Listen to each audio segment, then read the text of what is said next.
All right, so we have a vent. I'm gonna be cleaning the dryer vent. It hasn't been cleaned in a while, so I have no idea how bad it is.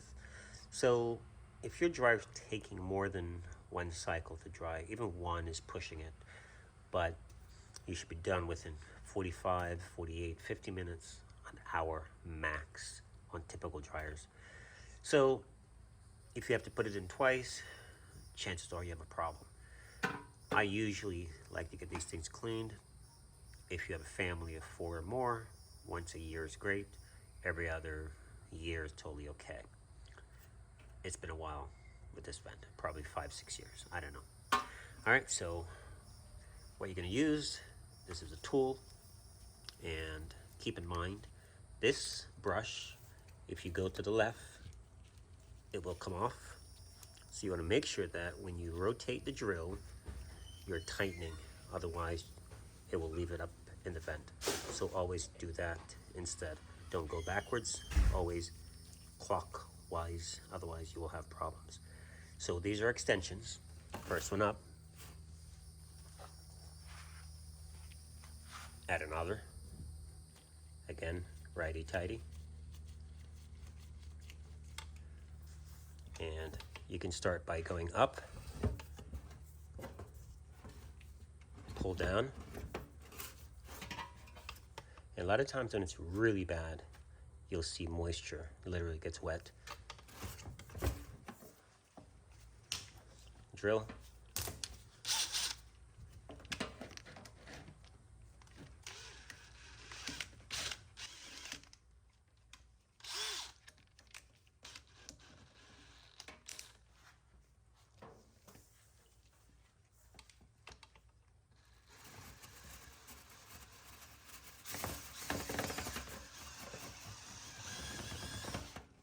And guys, put a mask on.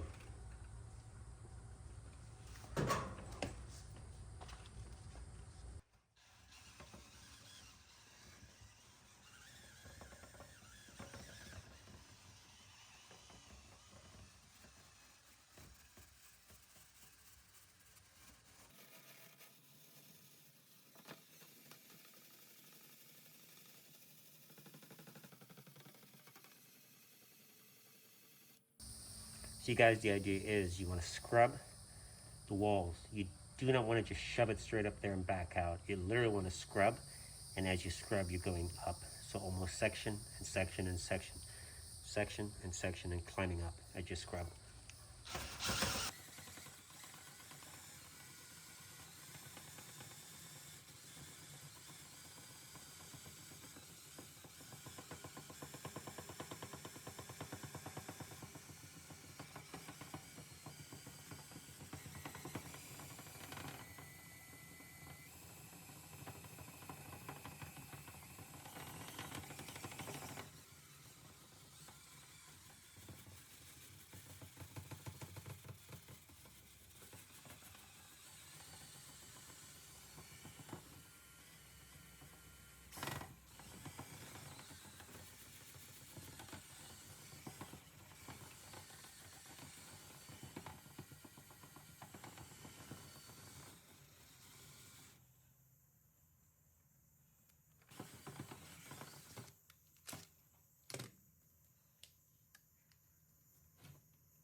All right, so we're moving along here. Just want you guys to know that if your dryer vent is clogged, you're going to be increasing everything. You're increasing energy consumption, you're increasing chances of a fire, you're increasing the damaging of your element, the wires.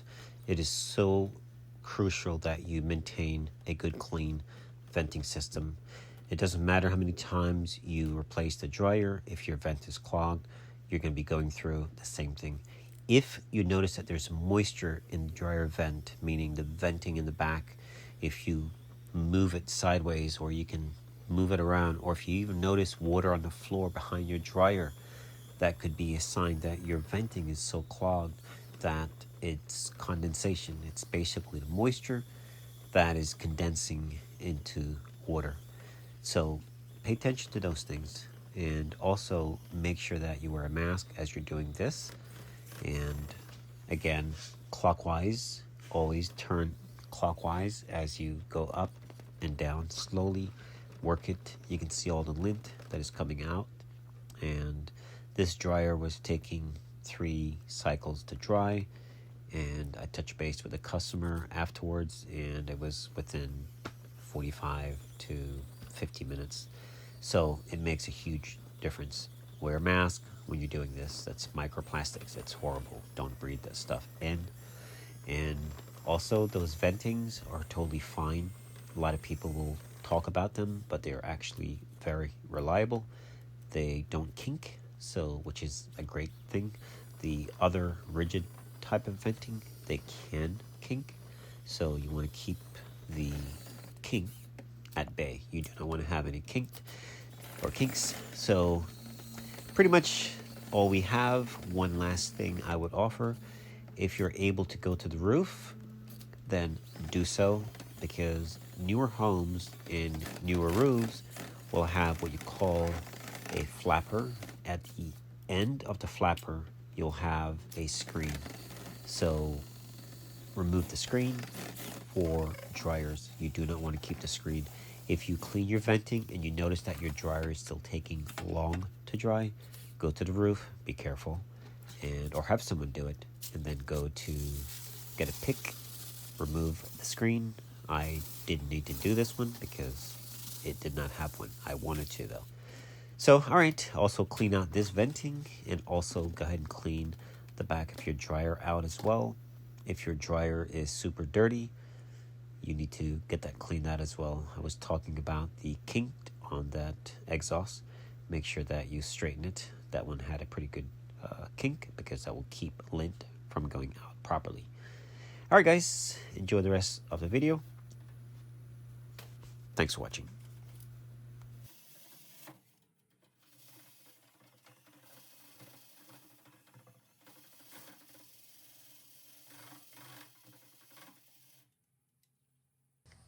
All right, this is something I do whenever I'm on a call, and especially when it comes to safety. Right now we're dealing the vent, and so you clean the back of the dryer.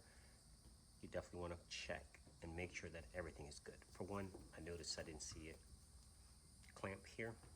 It's not going to stop the machine from working, but it should be there. But let's go a little deeper.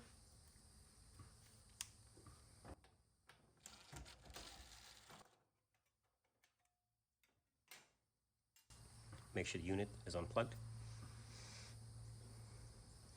We'll make sure these are tight. I like to see this from the top, but this is pretty deep, so you might be okay. You want to make sure your ground is connected properly and tight. See that? That's a floating ground. That's not even secure. See that?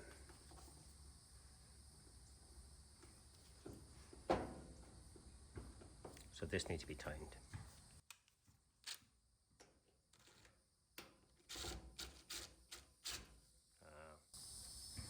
Very loose.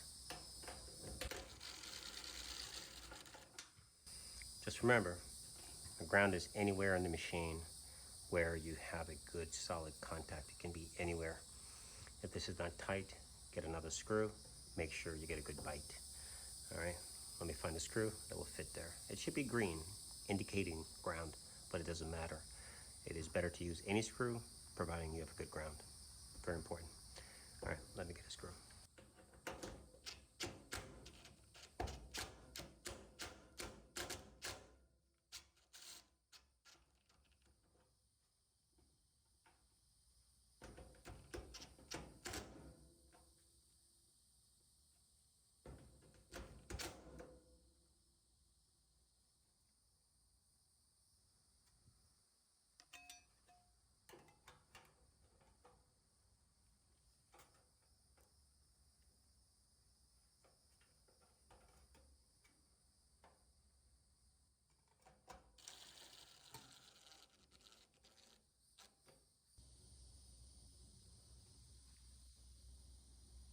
These are okay, but they're sometimes will loosen up.